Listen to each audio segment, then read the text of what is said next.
Hello students, welcome to our channel Science Gamma. এখন তোমাদের class 9 ভৌত বিজ্ঞান রায় ও মার্টিন প্রশ্নবিচিত্রার পেজ নাম্বার 284। এখানে তোমাদের সেকেন্ড সামেটিভের যে 9 নম্বর স্কুলটা রামপুরহাট গার্লস হাই স্কুল দেওয়া হয়েছে। তো এই স্কুলটার তোমাদের সমস্ত শর্ট কোশ্চেন অর্থাৎ এমসিকিউ এবং আরও যে 1 নম্বরের কোশ্চেনগুলো আছে গ্রুপ এ গ্রুপ বি এর সমস্ত উত্তর দেব। এছাড়াও তোমাদের যে সমস্ত গাণিতিক সমস্যাগুলো এই অধ্যায়টিতে এই সেটটাতে আছে সেই সমস্ত গাণিতিক প্রবলেমেরও অ্যান্সার দেব। তো এর আগে পর্যন্ত তোমাদের যে 8 নম্বর স্কুল পর্যন্ত ভিডিওটা করা হয়েছিল তাতে তোমাদের কিন্তু সমস্ত অ্যান্সারই একসাথে দেওয়া হচ্ছিল। তো দেখো জাস্ট 8 নম্বর স্কুলটা দেখো কতগুলো করে কোশ্চেন আছে। তো এই জন্য কি হয়, সব কোশ্চেনের অ্যান্সার দিতে গেলে ভিডিও বড় হয়ে যায়। তো 28 মিনিটের ভিডিও, সেখানে তোমরা দেখছো কত না, গড়ে প্রায় 2 মিনিট করে। কেউ হয়তো বেশিও দেখছো, কেউ কমও দেখছো, গড় দাঁড়াচ্ছে প্রায় 2 মিনিট করে। তো সেই জায়গায় দাঁড়িয়ে সুতরাং অত বড় ভিডিও করা খুব চাপের ব্যাপার, সময় নষ্ট করা ঠিক হবে না, কারণ তোমরা সকলে অ্যান্সার পেয়ে যাচ্ছ। তো সেই জন্য কি করছি না, শর্ট কোশ্চেন এবং গাণিতিক সমস্যাগুলোই দিচ্ছি। ঠিক আছে, যদি কারো কিছু সমস্যা থেকে থাকে অবশ্যই কমেন্ট করে জানিও। ওকে, চলো কি বলছে একের দাগের একেরটা। পদার্থ কোন ক্ষেত্রে অনুসংখ্যা সর্বাধিক? এই কোশ্চেনটা আগেও কোনো একটা পেজে ছিল, ঠিক মনে পড়ছে না, তবে অ্যান্সার হবে 1 গ্রাম H2। কারণ দেখো এখানে হচ্ছে 1 গ্রাম CO2 কম মোল আছে। 1 গ্রাম CO2 করলে 1 এর 44 মোল। 1 গ্রাম N2 মানে 1 এর নাইট্রোজেনের কত, 14 দুগুণে 28 মানে 1 এর 28 মোল। এখানে পাবো কত না আমরা, 1 এর 2 মোল হাইড্রোজেন H2, 1 গুণিত 2 মানে 2, 1 এর 2 মোল। আর মিথেন মানে কার্বনের 12 হাইড্রোজেনের 4 মানে 16, 1 এর 16 মোল। তাহলে পাচ্ছি 1 এর 2 মোল, এটাই বেশি, তার মানে এখানে অনুসংখ্যা বেশি হবে। চলো এরপর 2 এর দাগেরটা, কার্বন ডাইঅক্সাইডের বাষ্প ঘনত্ব হলো, অ্যাকচুয়ালি কোশ্চেনটা তোমাদের এটা ক্লাস 10-এ সূত্রটা ঠিকঠাক আছে, তোমাদেরও আছে, নেই তা বলবো না। m সমান 2d ফর্মুলা অনুযায়ী হবে, m সমান 2d, তাহলে d সমান m/2। ডিটাকে বলা হয় বাষ্প ঘনত্ব, এমটা হচ্ছে আণবিক ভর, d সমান m/2, অর্থাৎ কার্বন ডাইঅক্সাইডের আণবিক ভর সবাই জানো কত হয় না, 44। তাই অ্যান্সার হবে বাই 2 করলে বিয়েরটা 22। এরপর 3 এর দাগেরটা, পদার্থ কোনটিকে ইমালশন বলা হয়? ইমালশন বলা হয়, দেখো দেওয়া আছে মেঘ, সাবান, ফেনা, শ্যাম্পু, জলের দ্রাব্য, স্টার্চ। সঠিক অ্যান্সার হচ্ছে সিয়েরটা, শ্যাম্পু। এরপর 4 এর দাগেরটা, জলের পিএইচ এর মান কত? তো জলের পিএইচ এর মান হচ্ছে 7। এরপর 5 এর দাগেরটা, সোডিয়াম কার্বনেটের সঙ্গে হাইড্রোক্লোরিক অ্যাসিডের বিক্রিয়া উৎপন্ন হয় কোন গ্যাস? না ডিএরটা, CO2 গ্যাস। এরপর 6এরটা, সিজিএস পদ্ধতিতে কার্যের পরম একক কি? যেহেতু সিজিএস মানে হচ্ছে সিয়েরটা, আর্গ। এরপর 7এরটা, বৃষ্টির ফোঁটা গোলাকার হয় যে ধর্মের জন্য, তা হলো কিনা বৃষ্টির ফোঁটা গোলাকার হয়, এটা পৃষ্ঠটান। এরপর 8এরটা, বার্নৌলি নীতি কোন রাশির সংরক্ষণের উপর ভিত্তি করে প্রতিষ্ঠিত? অ্যান্সার হবে সিয়েরটা, শক্তি। তো চলো এরপর যে কোশ্চেনগুলো আছে গ্রুপ বি পেজ নাম্বার 285। 2 এর দাগের একেরটা কি বলছে দেখো, একটি উভধর্মী অক্সাইডের নাম ও সংকেত লেখো। তো অ্যালুমিনিয়াম অক্সাইড লিখতে পারো অথবা জিঙ্ক অক্সাইড লিখতে পারো। তাহলে অ্যালুমিনিয়াম অক্সাইড অথবা জিঙ্ক অক্সাইড বানান করে লিখে নেবে, আমি আর বলছি না। অ্যালুমিনিয়াম অক্সাইড বানানো সবাই লিখতে পারবে। তাহলে অ্যালুমিনিয়াম অক্সাইড লিখলে সংকেত হবে Al2O3, আর জিঙ্ক অক্সাইড লিখলে হবে ZnO। নামটা প্রথমে লিখবে, তারপর সংকেত, যেটা লিখো না কেন, ঠিক আছে। এরপর অথবাটা, একটি অ্যাসিড ক্ষারক বা অ্যাসিড ক্ষার নির্দেশকের নাম লেখো। একটি অ্যাসিড ক্ষার নির্দেশক হলো লিডমাস বা ফেনলফথেলিন। ঠিক আছে, এটা লিখছি ফেনলফথেলিন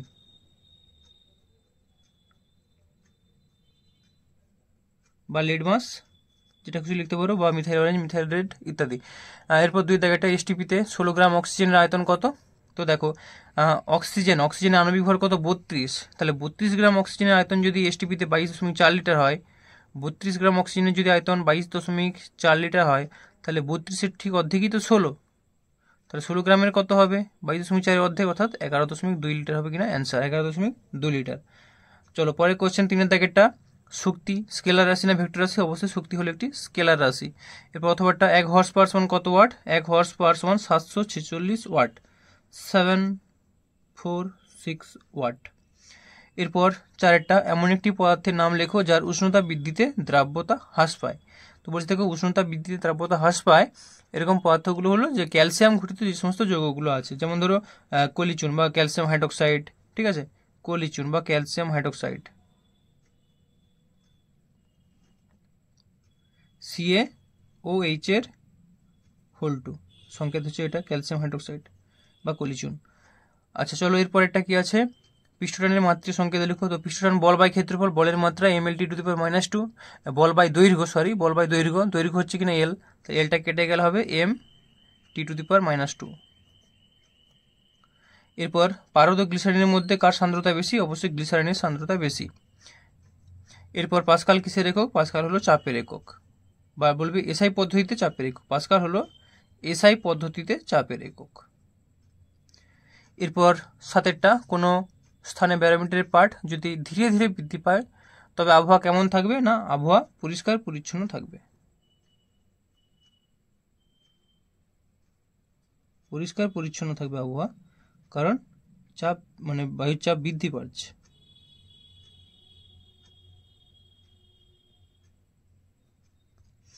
তো চলো এরপর দেখো গ্রুপ সি সাইফন কি, এই ধরনের যা কোশ্চেনগুলো আছে, কার্যহীন বল, সবই দেখো এগুলো কোনো না কোনো পেজে আলোচনা করা হয়েছে অলরেডি, ঠিক আছে। আর এই ধরনের কোশ্চেনগুলো তোমরা পেরেও যাবে। তো চলো অঙ্ক আছে যে এইটুকু সহজ, যদিও অঙ্কটা অনেকে হয়তো পেরে গেছে, তাও দেখিয়ে দিচ্ছি। 9 গ্রাম জলে অনুসংখ্যা কত? তো 9 গ্রাম জলে অনুসংখ্যা বুঝতেই পারছো, 18 গ্রাম জলে যদি অ্যাভোগাড্রো সংখ্যা হয় 9 গ্রাম জলে তার অর্ধেক হবে। তাহলে জলের H2 এর আণবিক ভর কত? 18। তাহলে 18 গ্রাম জলে অনুসংখ্যা অ্যাভোগাড্রো সংখ্যক, 1 গ্রামে কত? 9 গ্রামে কত? 18 অর্ধেক, অর্থাৎ অ্যাভোগাড্রো সংখ্যার অর্ধেক কত? 3.011 গুণিত 10⁻23। এটাই অ্যান্সার হবে। তাহলে 9 গ্রাম জলে অনুসংখ্যা হবে এত। এটি হলো অ্যান্সার। তো চলো এরপরের কোশ্চেন। এরপরে দেখো অঙ্ক আছে এখানে 2-এর দাগেরটা, 2-এর দাগের না, তার আগে অথবাটা আছে গ্রুপ ডি, 4-এর দাগের একে অথবা। এখানে একটা অঙ্ক আছে, অঙ্কটা শুধু অ্যান্সারটা দিচ্ছি। 100 গ্রাম ভরের একটি বস্তুকে ভূপৃষ্ঠ থেকে 2 মিটার উপরে তুলতে অভিকর্ষ বলের বিরুদ্ধে কি পরিমাণ কার্য করতে হবে? তাহলে ডেটাগুলো আগে লিখে নেব। যে প্রদত্ত এম সমান দেওয়া আছে দেখো 100 গ্রাম, 100 গ্রাম মানে 1/10 কেজি। তাহলে এইচ দেওয়া আছে 2 মিটার, আর জি আমরা জানি 9.8 মিটার পার সেকেন্ড স্কোয়ার। কার্য আমাকে বের করতে হবে, ডাব্লু সমান জিজ্ঞাসা চিহ্ন। তাহলে লিখবো আমরা জানি ডাব্লু সমান mgh। তাহলে মানগুলো বসিয়ে দেবো, 1/10 গুণিত 9.8 গুণিত 2। তো এটা গুণ করলে কাটাকাটি করলে তোমার পাবে 1.96 জুল। তাহলে লিখবো অতএব নির্ণয় কার্যের পরিমাণ 1.96 জুল। এটি হলো অ্যান্সার, ঠিক আছে। তো চলো এরপরে কি কোশ্চেন আছে দেখে নেওয়া যাক।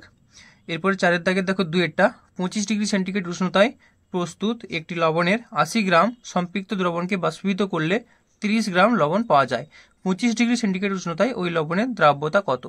তাহলে দেখো এখানে দ্রাবের পরিমাণ দেওয়া আছে, অর্থাৎ লবণ মানে দ্রাবের পরিমাণ 30 গ্রাম দেওয়া আছে, আর পুরো দ্রবণটার পরিমাণ দেওয়া আছে 80 গ্রাম। তাহলে আমাদেরকে দ্রাবকের পরিমাণ বের করতে, দ্রাবক কি করে বের করবো? 80 - 30 করলে দ্রাবক পেয়ে যাবো, তাহলে 50 গ্রাম। তাহলে দেখে নাও অ্যান্সারটা। তাহলে দ্রবণের পরিমাণ 80 গ্রাম, দ্রাবের পরিমাণ অর্থাৎ দ্রবণের পরিমাণ 80 গ্রাম, দ্রাবের পরিমাণ অর্থাৎ লবণের পরিমাণ 30 গ্রাম, আর দ্রাবক অর্থাৎ জলের পরিমাণ তাহলে কত হবে? না 80 - 30 মানে 50 গ্রাম। তাহলে লিখবো অতএব 25 ডিগ্রি সেন্টিগ্রেড উষ্ণতায় ওই লবণের দ্রাব্যতা সমান দ্রাবের ভর বাই দ্রাবকের ভর গুণিত 100। তাহলে পাচ্ছি 30/50 গুণিত 100, কাটাকাটি করলে দেখো 0 0 কেটে যাচ্ছে। হ্যাঁ, তাহলে 5 × 20 20 × 3 = 60 সমান অ্যান্সার হবে 60। এটি হলো অ্যান্সার। তো চলো এরপর তোমাদের যে অঙ্কটা আছে আমি দেখিয়ে দিচ্ছি। 4-এর থেকে 4-এরটা কি বলছে? 1 মোল এর সংজ্ঞা, এটা আর বলছি না, আগের যে ইয়াটা 8 নম্বর স্কুলটা ছিল তাতেও ছিল। এসটিপিতে 51 গ্রাম ভরের একটি গ্যাসের আয়তন 67.2 লিটার, ওই গ্যাসটির আণবিক ভর কত? তাহলে দেওয়া আছে এসটিপি, তাহলে 22.4 লিটারে ভর কত সেটাই তার আণবিক ভর হবে। 22.4 লিটারে কত বের করতে হবে? তাহলে দেখে নাও অ্যান্সার। তাহলে লিখবে এসটিপিতে 67.2 লিটার আয়তনের গ্যাসের ভর কত? না 51 গ্রাম। তাহলে একে কত আর 22.4 লিটারে কত? ওই নিয়মে তাহলে 51/67.2 গুণিত 22.4, কাটাকাটি করলে পাবো 17। তাহলে অতএব ওই গ্যাসটির আণবিক ভর কত? না 17। এটি হলো অ্যান্সার। তো আজকের ভিডিওটা এই পর্যন্তই। তোমাদের ভিডিওটি কেমন লাগলো অবশ্যই কমেন্ট করে জানিও। ভিডিওগুলিকে আমি আর বেশি বড় করতে চাইছি না, কারণ তোমরা সকলেই সব অ্যান্সার প্রায় পেয়েই যাচ্ছ। তো ঠিক আছে,